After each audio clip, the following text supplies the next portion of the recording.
La Resistencia Extreme.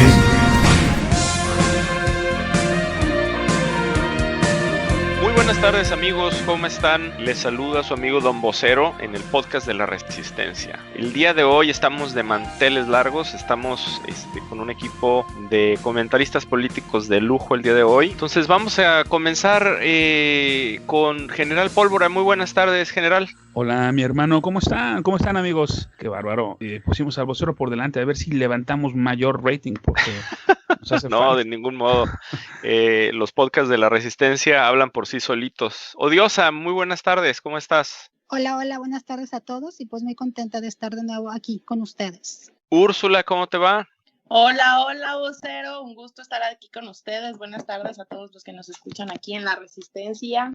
Pues este es nuestro podcast del día 21 de agosto y como les decía, tenemos muy buenos temas. Estamos muy contentos de estar conectando con ustedes de nuevo en este canal. Y bueno, Pólvora, ¿qué te parece si comenzamos a hablar de la educación? Ya se develó el plan que tiene el gobierno federal para darle educación a nuestros hijos durante el siguiente año escolar. Amigo, antes que nada, muy buenas tardes a todos.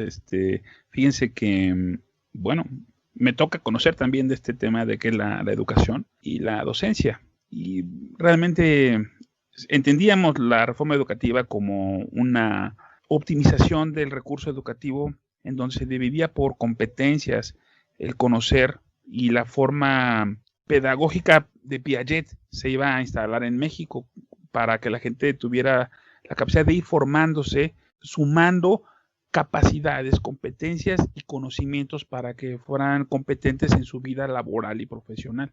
Pero se derogó. Bueno, ahora parece que la educación va a ser por televisión, ¿no, querida Chris Odiosa? Así es, y es realmente preocupante porque si de por sí ya veníamos arrastrando un muy bajo nivel educativo a nivel nacional, habíamos dado un gran paso con la RIEP, que era la Reforma Integral de Educación Básica de Peña Nieto.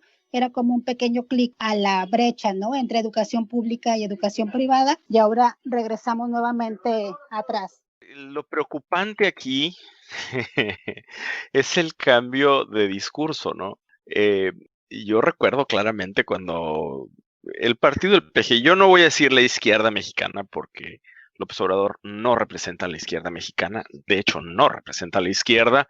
Yo recuerdo claramente cuando en sus campañas pues decía, Televisa te idiotiza, ¿no? Televisa me está tendiendo un cerco informativo y pasamos del Televisa te idiotiza a el Televisa te va a educar en 2020 y 2021. Entonces esa parte a mí no me queda clara, ¿no? ¿Cómo es que un enemigo, entre comillas, del Estado mexicano por muchos años o por de la pseudoizquierda mexicana que representa a López Obrador, el día de hoy se yergue como el educador, como el gran vehículo para educar a nuestras familias, ¿no? A nuestros hijos.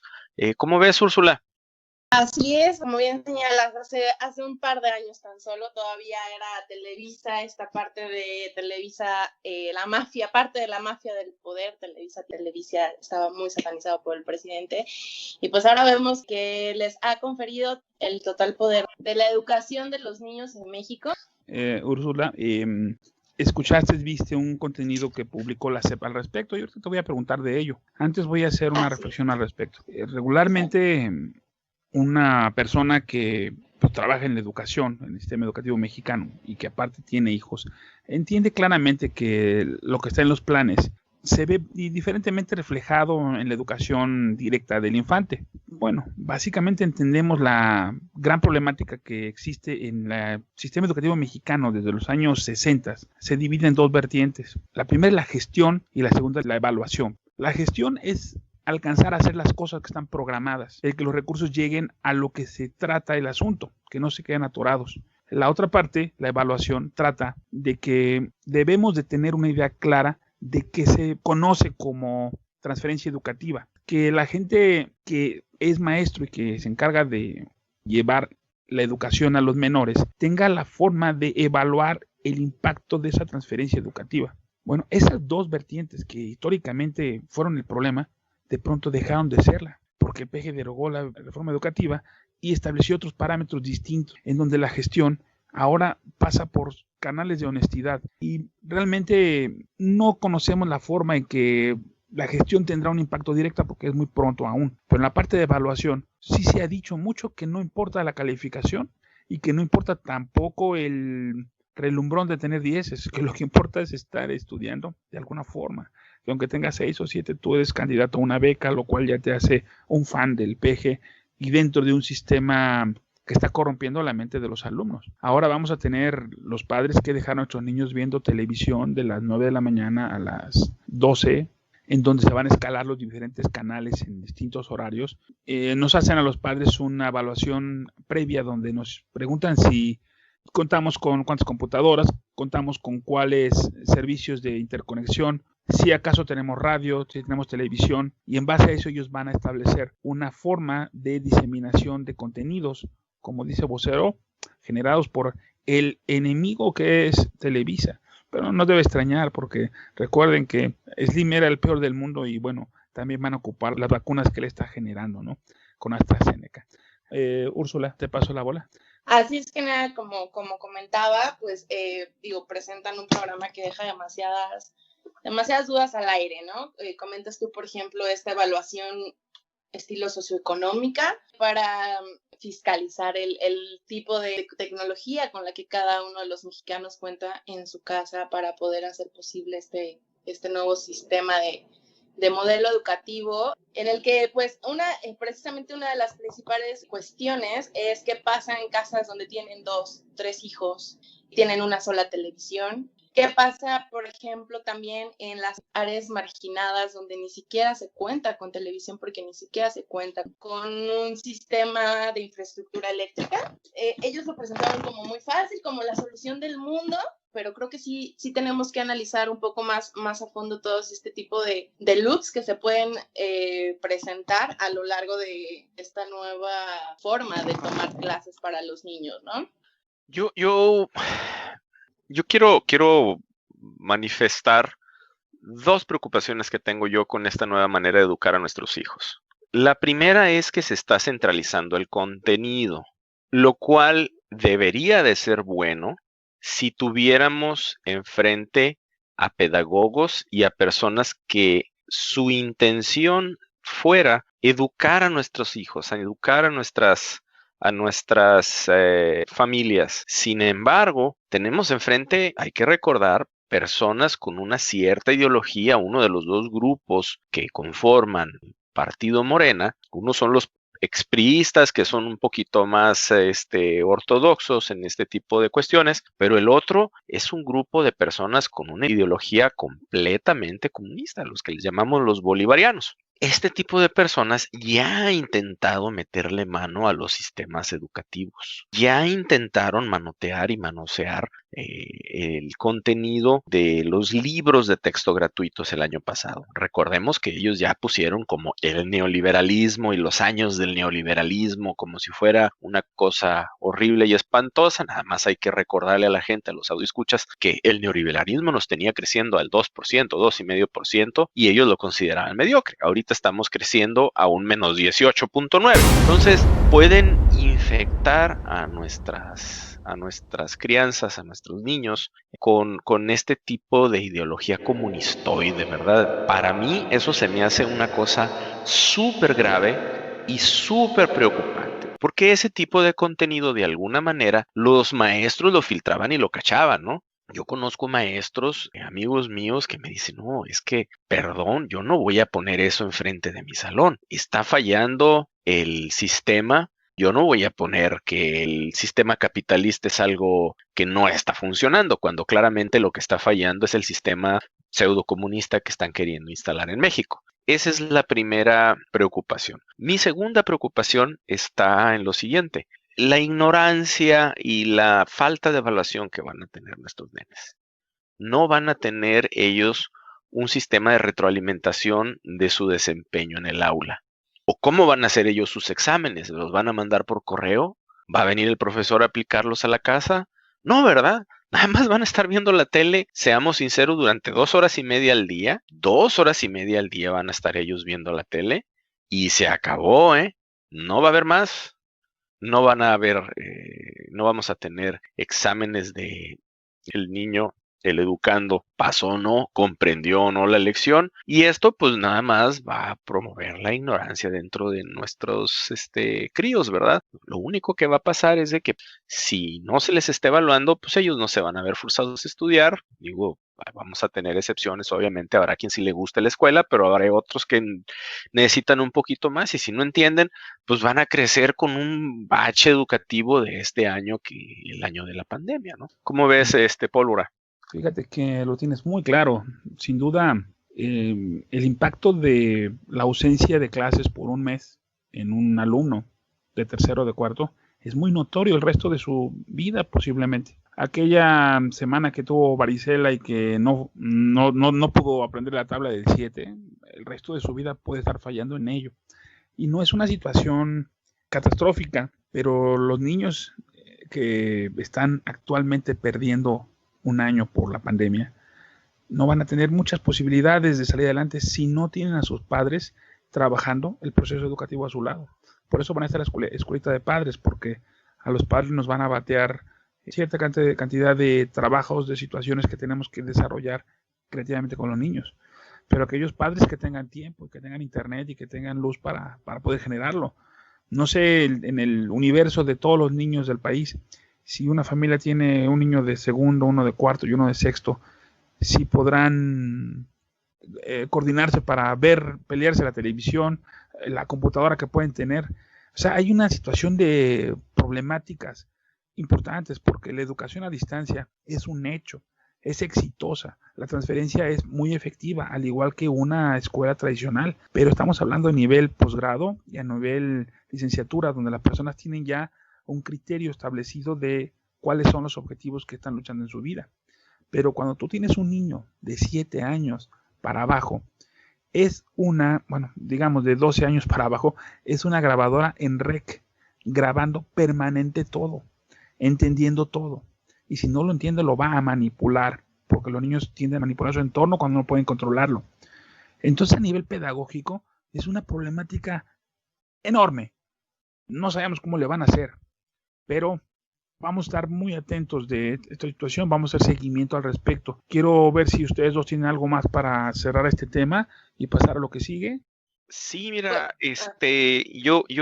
bueno, más allá de lo que se ha comentado hasta el momento, la preocupación está ahí, ¿no? ¿Cómo vamos a educar a nuestros hijos? ¿En manos de quién se van a estar los niños durante esta pandemia y qué tanto va a ser la calidad educativa?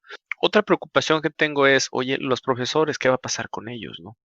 Porque recordemos que esta administración encabezada por Andrés Manuel López Obrador destazó la reforma educativa y ya tenemos plantones de la CENTE en Palacio Nacional o bueno, en la plancha del Zócalo, ¿no?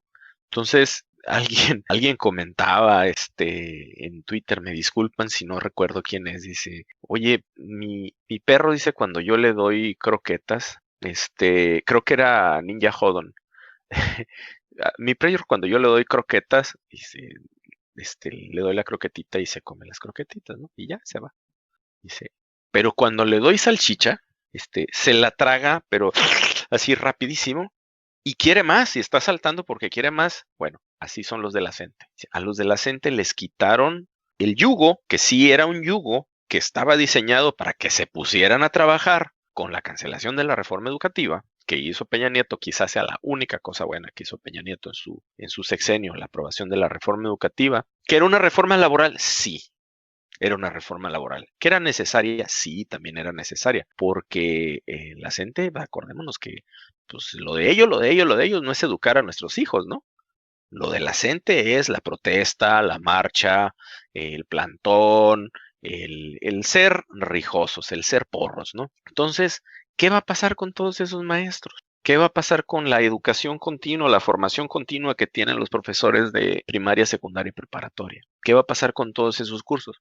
¿Qué va a pasar con los maestros que no están basificados? Tú sabes, Pólvora, que los maestros que no están basificados no les están pagando su salario. No, Entonces, Hay un montón de cosas más allá de lo que se está viendo y de que Televisa ahora va a ganar 400, bueno, cada uno de ellos van a ganar 450 millones de pesos por estar transmitiendo programas en canales que ya eran concesionados. ¿Cómo vamos a ver esa parte de los maestros? A los maestros sin trabajar se les va a estar pagando el sueldo. Híjole, hay un montón de cosas atrás de esto.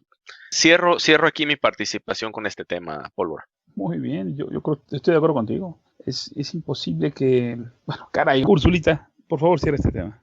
Así es, pues, ahondando un poco en la preocupación que expuso hace unos momentos Vocero, en la preocupación número 1, esta parte que tememos de inminente riesgo de la proliferación de una ideología que no es beneficiosa para el país. Les comentaba yo al principio que dentro de todo este maravilloso, y pongo entre comillas maravilloso, esquema que presentó el gobierno, está la escuela para padres, ¿no? Por lo que la preocupación de Vocero, la preocupación número 1 del Vocero se extiende también para esa parte, ¿no?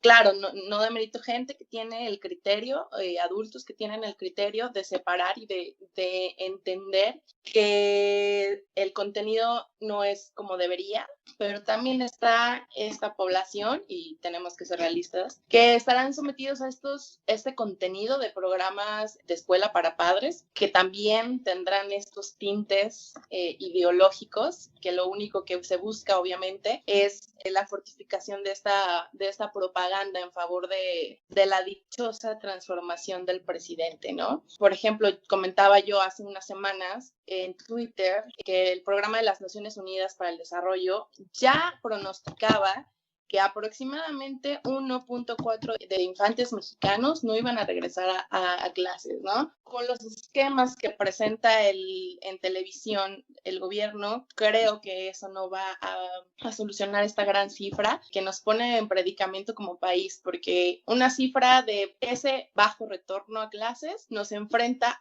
por lo tanto, también a problemáticas humanas, sociales, mucho más grandes, ¿no? Que haya niños que en lugar de estudiar sean explotados laboralmente, etcétera, etcétera, ¿no? Tráfico de menores, y abre la brecha a todas estas problemáticas que nada benefician el desarrollo de un país, ¿no?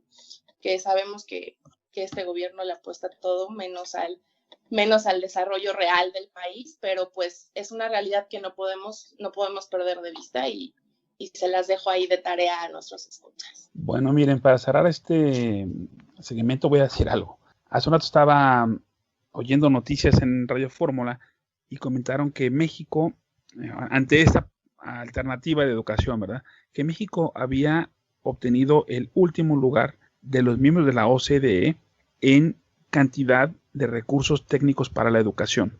Bueno, entonces yo no quería venir acá sin tener la referencia, entonces googleé México, último lugar, OCDE, y me fui para atrás, digo, porque está último lugar en recaudación, último lugar en educación, último lugar en pruebas de COVID. En general hay 1000 veces en que México es último lugar de todo dentro de la OCDE, pero no encontré esta referencia. Pero bueno, es cierta. Una organización, parte de la UNESCO, desarrolló este levantamiento y realmente con esto vamos a generar la educación. En fin. Seguiremos esta situación con calma y veremos qué alternativas podemos encontrar. Vamos a evolucionar un poquito. Nos dicen fifís porque fuimos a la escuela. Nos critican porque tenemos opinión no dictada por nadie. Porque tenemos la libertad de decir y hacer lo que creemos en la resistencia. Aquí no hay patrocinios de nadie. Ni Felipe Calderón nos dio un billete y ni mucho menos Salinas. Por eso tenemos las manos limpias y las ganas de decirle a todos, cuídense, porque la resistencia está en sus manos.